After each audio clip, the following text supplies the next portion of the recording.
आता ह्या स्विस चार्टची ना ही लाल देठ आहेत ना ही काढून घ्यायची आपण।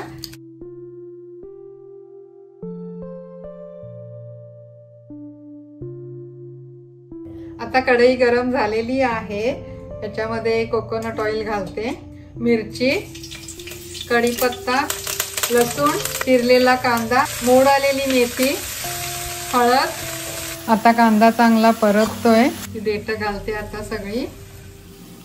ही देठ ना आधी शिजवून घ्यायची आहेत आपल्याला, कारण ती देठ शिजायला जरा जास्त वेळ लागतो। आणि याच्यामध्ये बिलकुल पाणी नाही घातलेलं, हे वाफेच्या पाण्यावरच शिजतायत ही देठ। आता उघडून बघते देठ शिजली आहेत का, बऱ्यापैकी शिजली आहे। आता आपण त्याच्यामध्ये मगाशी चिरून घेतलेली ही हिरवी पानं आहेत ना ती घालूया, शिजू देत वाफेवरती। उघडून बघते भाजी शिजली आहे का। आता याच्यामध्ये मीठ घालते, या भाजीला ना शेवटी मीठ घालायचं, खोबरं आणि हे फ्लॅक्ससीड पावडर। हे बघा भाजी शिजून एकदम अर्धी झाली आहे।